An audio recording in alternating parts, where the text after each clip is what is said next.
good evening, good afternoon, good morning. Welcome back to Passion World Talk Radio Network, a wholly owned subsidiary of Global Media Network LLC. Educate, enlighten, entertain. Call to action go over to passionworldtalkradio.com/donate and donate money to keep state of current affairs green and going. And Wednesday, we start a new program along the same line state current affairs of business because business follows economics and politics. So please go over, donate. We would appreciate it. I kind of look at this station as we tell the truth, the whole truth, and nothing but the truth, which most stations will not say, but I say. So, welcome back to State of Current Affairs with your host Lillian Cauldwell and Viki Esther Chang from Singapore. Hi, Lillian. Thank you to the listeners who are tuning in, listeners and the viewers who are tuning in, and also the future listeners and audience who will tune in. I'm very sure because this is going to be forever. We talk about immortality. Lillian, we're building the immortality, and the AI is going to collect all our data and make us live forever. So it is 9:54 p.m. 25th of November 2024. We are exactly 1 month into beautiful Christmas. And I do know that in America, you can't even say Christmas, but here in Singapore, I don't celebrate Christmas even though I'm a Christian. I'm a Christ follower because it is a sober day. I like to see it as a day whereby we give, a day whereby we remember our loved ones and just sober down, calm down, and think about our lives, our role in humanity, our role in this world. I think that makes the season at the end of the year so much more meaningful than partying and drinking and I don't know if people out there do take drugs as they call it the recreational drugs, but definitely in Singapore, um, all kinds of recreational drugs and drugs are banned, and even vaping is banned in Singapore. And if you are caught with 10 grams of the different categories of drugs, you are hanged.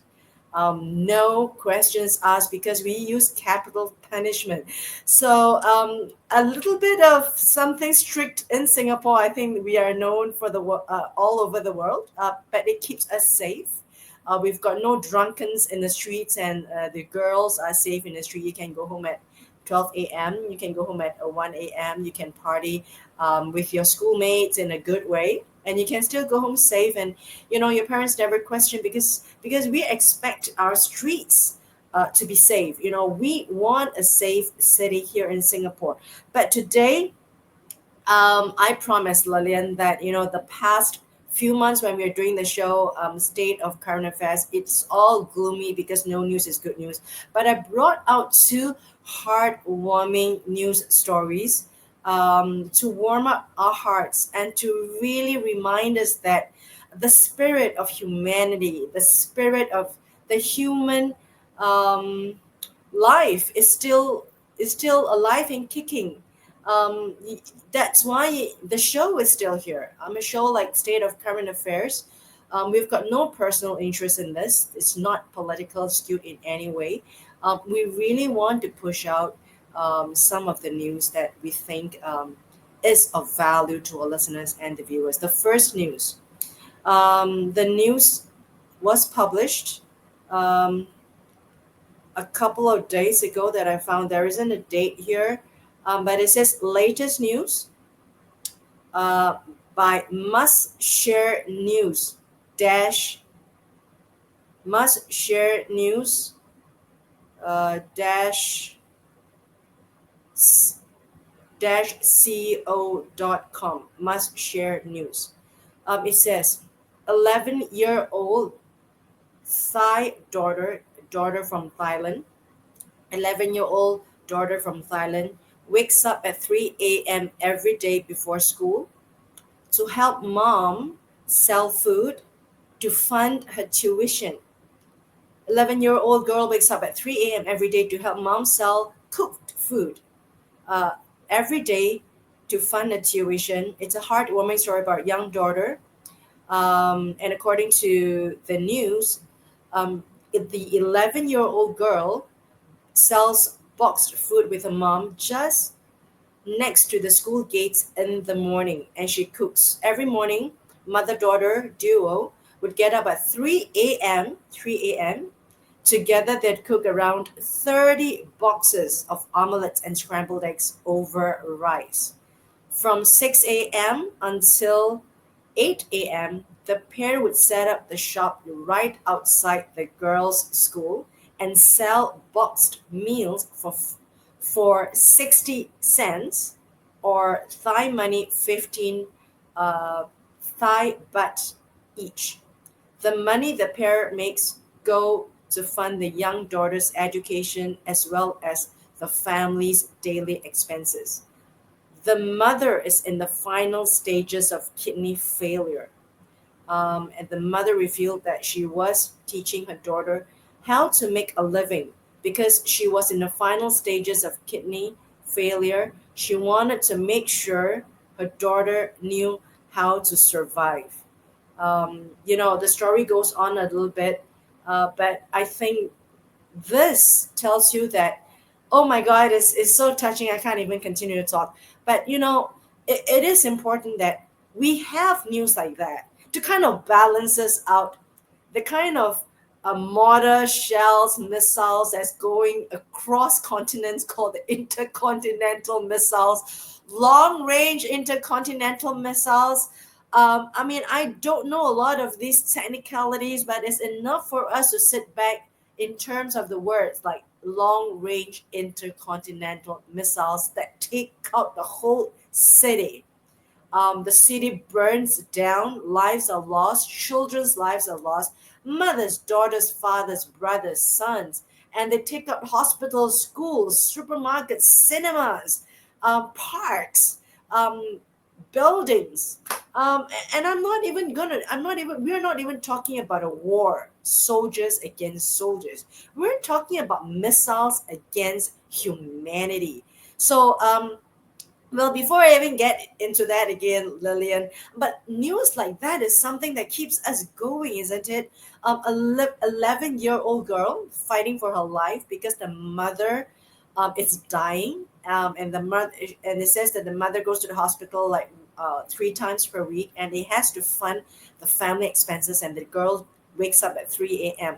Now think about 11 years old. I mean, we 11 years old, we are going to school, we're making sure we get ourselves warm, and we demand our favorite food on the table and our lunch boxes, and we demand that candy, we demand that game, we demand that I don't know what you call that, the Game Boy or whatever. I think the world needs to wake up that we've got a lot of good people and needy people out there.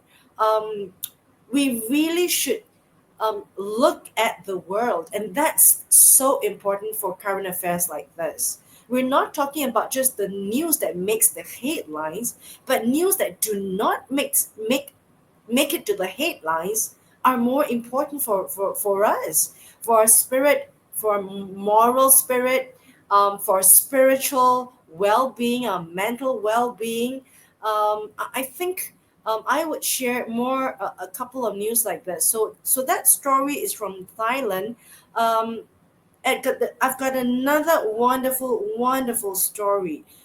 These are the stories that really make me like go, hey, we have got to work a little bit harder, because we are given so much.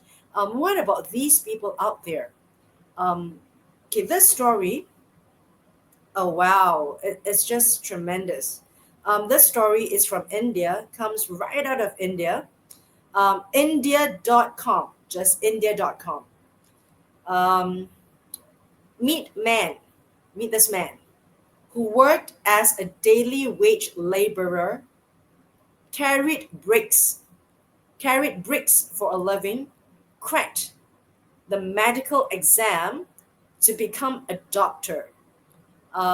It says that this is an inspiring story of this young man called Sheikh Safaras from a small village in West Bengal who used to work as a daily wage laborer but conquered all these overwhelming odds to crack the medical entrance to become a doctor. And there's a picture of him and the father carrying bricks.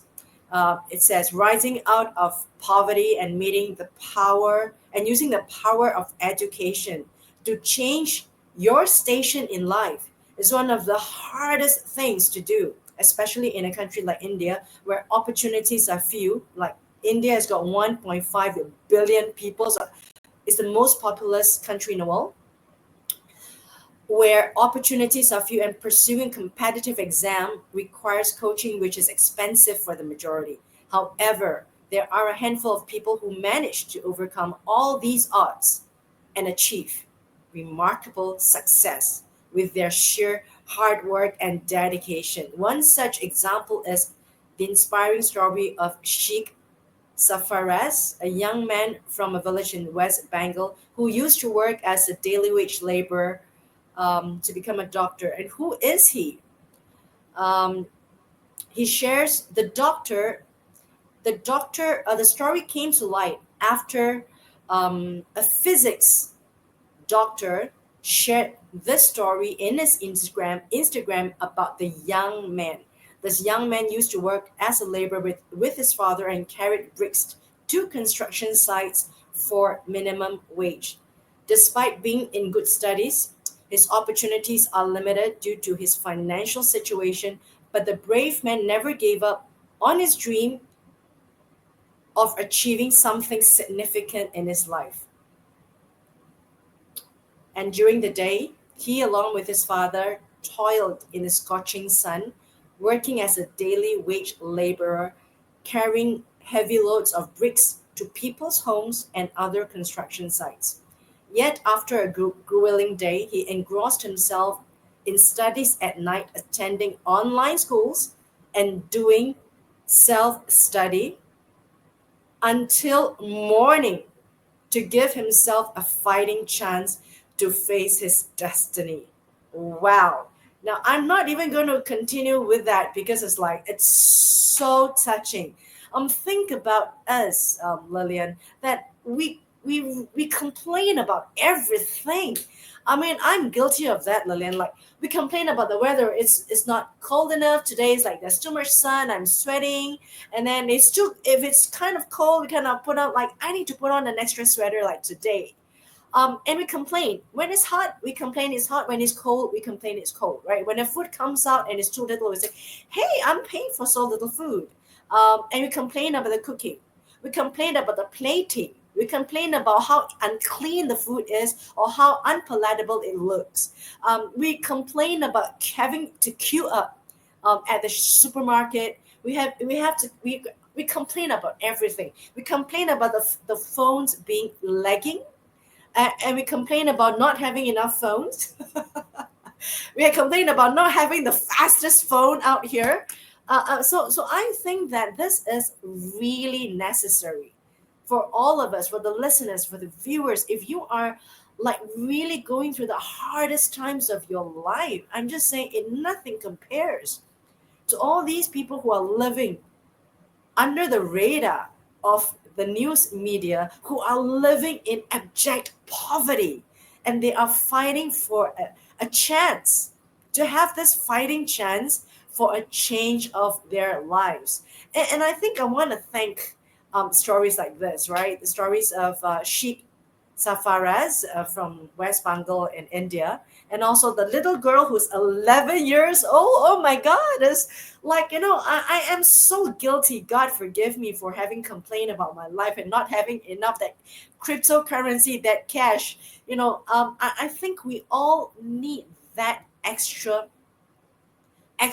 real kind of pinch reminder, or shoot ourselves in the foot like, hey, why are you complaining about the government? Why are you complaining about your neighbor? Why are you complaining about inflation when these people have got nothing at all?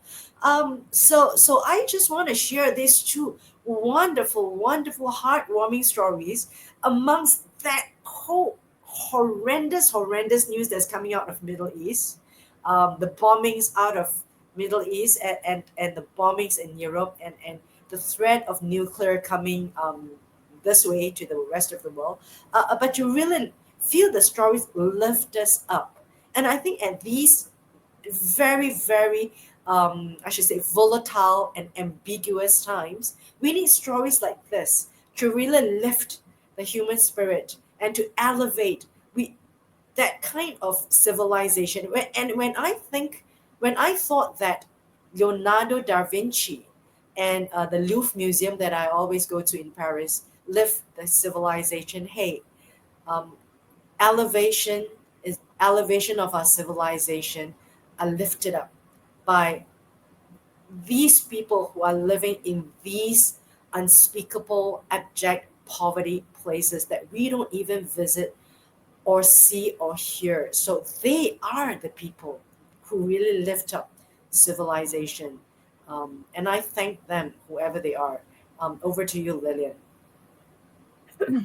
I think that everybody needs a count my blessing time and count all the good things that happen in their life or count what they have been provided for is very difficult for the affluent and for the people who live in Yeah. the Western nations to understand Yeah. poverty because it's not part of their lives. I mean, every nation has poverty, but the affluent has a tendency not to pay too much attention to it because it's not happening to them or they were born in a better family than that.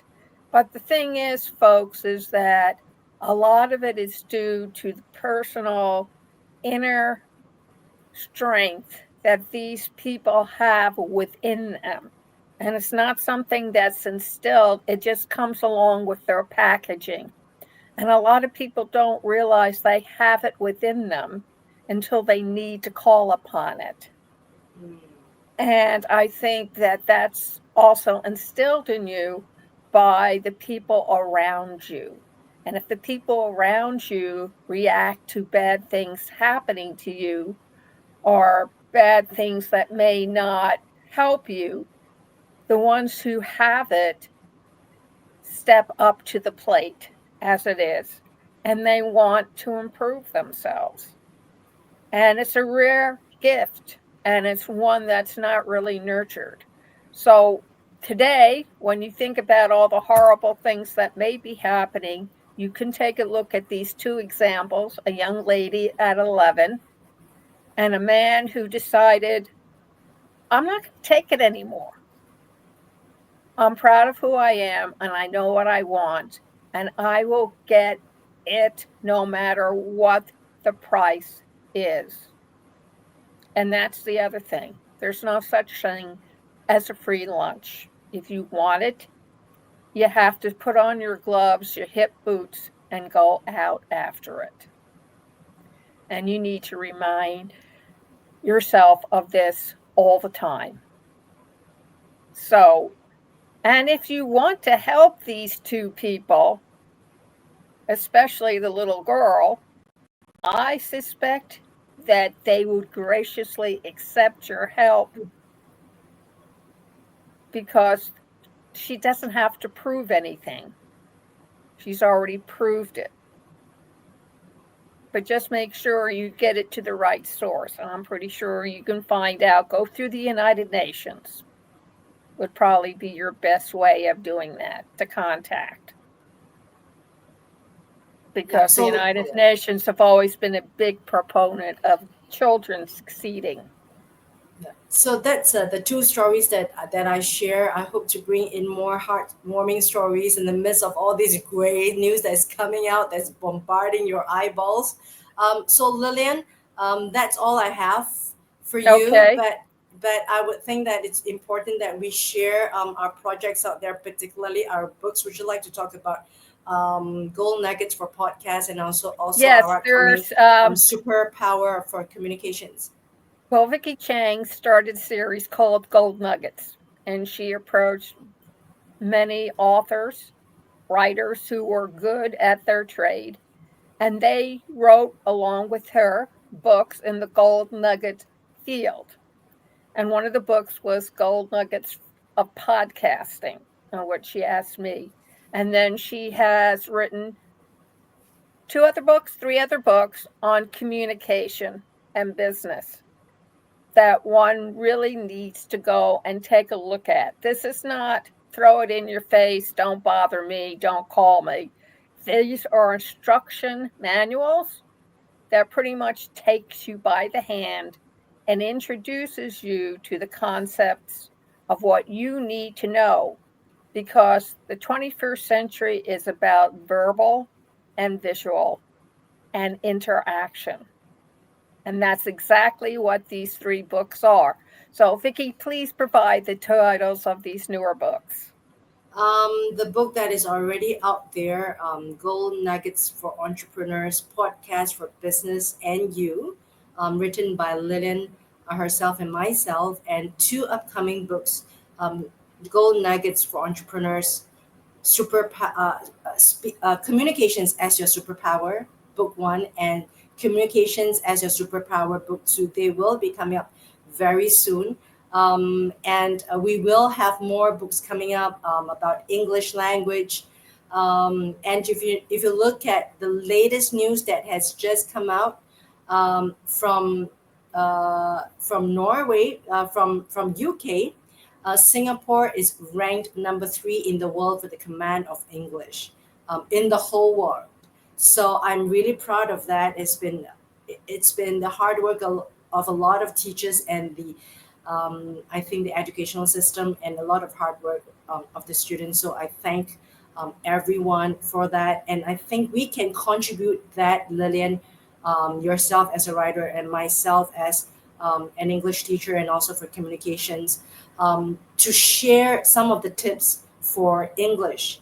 And some of these data that have just come out shows that a lot of people can speak. They think they can speak, but they couldn't write at all because they couldn't spell, and they don't even know how to use the comma and the full stop, and the sentences just drop at the end, and so many grammatical errors. And that's happening around the world because research has found in the last few years since the pandemic that the command of English has gone down dramatically between the ages of I think 9 to 35 that they're tested. They tested about 2 million people over 100 countries. That the command of English has actually gone down dramatically because people don't care, or people don't know, or people don't want to learn anymore. So I think it's high time that we kind of contribute to this aspect. So the young people, particularly young people, even including ourselves, who are guilty because we're using WhatsApp language, we're using like text language, we've forgotten about grammar. So I think Lynn and I would like to come out with a series of very small booklets for people to just buy off the e-shelves or Amazon, the e-books, um, Kindle. uh, or Kindle, for $1.99, just for anyone to be able to read and to refer to your grammar rules. Now, Lillian is going to write more about the American English aspect. I'm going to write more about the British English aspect because our rules are a little bit different. So, Lillian, that could be coming up, and ladies and gentlemen, that could be coming up from 2024 or 2025, Lillian. So that's a few books. And the final book, It's My Life. Lillian, would you like to talk about It's My Life? It's what they call a memory. Yeah, And you talk about your memoirs.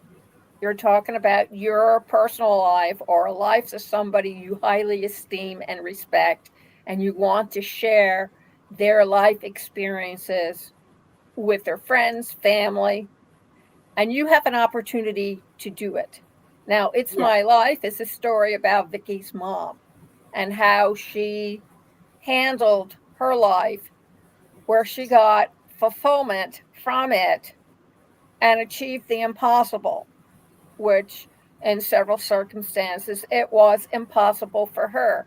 Everyone has their own experiences and their own tragedies and their own triumphs. And you really need to share that with the rest of the world because everybody lives in an isolated bubble and they think that God or somebody else has placed a curse on them because their life is so difficult.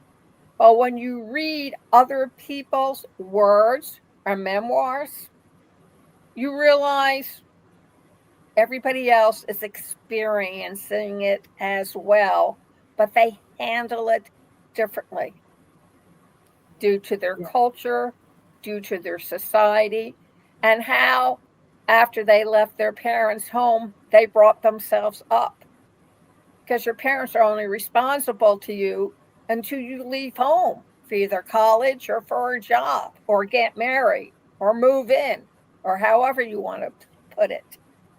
And then the rest of your growth is up to you, which shapes you by the experiences, by the people you meet, by the tragedies and the problems you solve. And Viki has offered an opportunity for all people to get their memories, Please. memoirs out. So you need Yep. to contact us at pwrnetworkllc@gmail.com or text us at 484-364-1032 and say, I am on board. When can I get started? Let me see your contract. Always ask for a contract because you know and Viki knows exactly what is to be included. Yeah. So, Lillian, we've got another 3 minutes. Let me just make a shout out again, Lillian. Sure, To, absolutely. yeah, yeah. Just to, if you are new here, you're just visiting us for the first time, you're listening in for the first time, you are listening in to State of Current Affairs, and I'm Viki Esther Chang, and we've got Lillian here, and we are in all major social media platforms. You can always find us by just like Google our name. If you can't even remember anything, right? Just Google our name and you can reach us somewhere. Little bit more about It's My Life. And then I want to talk about why you should write your memoir. A lot of people would say that my life is worth nothing. I've got nothing to write. I've got nothing to say. I don't need to remember anything. And my life is not worth anything to tell anyone. I mean, I'm faced with such reactions. But when I started to write about um, for my mother just to commemorate her, I realized that it is so huge. It took me 5 years to write something to commemorate her. Um, however, it took me a lot. It took me a lot of energy, a lot of emotion. But I'm just going to say to you out there, you do not have to write a memoir over a period of 5 years, all right? Because you've got an experienced writer in Lillian who's going to help you. You've got an experienced publisher, myself, is going to help you. You can get it out even in 5 days. There are many, many ways to do it, right? But we can't tell you so much over the air right now. We'll tell you as much as we can throughout the episodes. But let me just pose a few questions to you, listeners and viewers who are with us right now or later, or share this with your friends. Tell me, tell us, and ask yourselves, have you ever regretted anything in your lives? What would it be if you hadn't taken that decision? What would you be if you had taken that decision? How would you think your life is going to be? How would you think it's going to pan out? Now, these are the words. These are the last words for yourself. How would you be if you had mended that relationship? How would it be if you hadn't said goodbye? How would it be if you made that phone call again? Now things would have changed. Now think about all these things about your life and about that is so tremendous. I can't even start to say that every aspect, every step that you take every day goes to build to your life, which is that most important thing for you. Without your life, you have nothing. So I'm just gonna say again, think about what if you had made that phone call, that very important phone call. What if you had mended that friendship, that relationship, talk to that daughter, talk to the brother, call that mom, call that loved one? What would you have done if you had said sorry? What about what if you had said, I love you, not too late? Would life have changed for you? Think about these things. These are the big questions. Your life that you have walked and your life that you think you should have walked. And I think what I'm posing to you are things that people do not think about. But I am challenging you to pause in this madness of the spiraling of the world, to stop and think about your life and think about the phone call. Now, you've still got a life right now. If you are on bed, if you are bedridden, if you are sick, if you are sick in physical health, if you are sick in your heart, you're sick in your mind, you wanted to do something but you couldn't, what would that be if you are unafraid? What would you be if you had taken that phone call or made that phone call or said, I love you or I am sorry, or that decision or that road? Now think about these are important things in your life. Now that's a memoir. A memoir is not only a documentation about things that had happened, it talks about things that is your aspiration, your dreams that may not have happened. So I just want to challenge everyone in this madness of this world right now to stop and really assess that journey that you had taken and assess that the journey that you would like to have taken. And I think that's very important for your memoir because you are writing about your regrets, about your dreams, about your love, about the people that you should have reconciled. Think about that. And if you hadn't not had a chance to talk about that, you should be writing it down because you don't know if you have a chance to be speaking about that, talking to that person ever again. Now, life is so huge. I can't even imagine that people like stop talking to each other or have taken the road that they had not taken if they had a choice. So just going to challenge every listener out there, viewers out there, take that half an hour every night before you sleep. Think about your life because one day it will come. That would be the last night ever that you will be thinking about your life. And don't regret that you never had a chance to talk about your stories and your life at the very last night or day. Very, very serious note, but that is life because I witnessed my mother's last breath and she couldn't talk, but I told her, I love you and you are good to be on your way. I assured her. I said, there you go to heaven. It's a much better place. So I like everyone to think about your last moment. Now you are given a chance right now to think if this is your last moment, that flashback that you have, and you want to write it down, and we are giving you a chance. Lillian and myself, we're here. We celebrate life. For me, I celebrate, going home to the Lord also. But there are more important things because you did spend your struggles, your fights, your arguments right here on earth. Now make it worthwhile. So, Lillian, over to you. That's a very serious note, and that's a very serious challenge to our listeners and our viewers. Now, write to Lillian below. Thank you very I'm much for challenging listening to you. us on State of the Current Affairs and our two heartwarming stories. And you can write up your own heartwarming stories. Just contact us at pwrnetworkllc@gmail.com or phone us at 484-364-1032 and say, I'm ready to dip the pen into the ink. And we'll set up a time, or all three of us can talk it out and get you going in the right direction. So I want to thank everybody for joining us this morning, and we'll be back tomorrow morning, same bat time station, same bat time.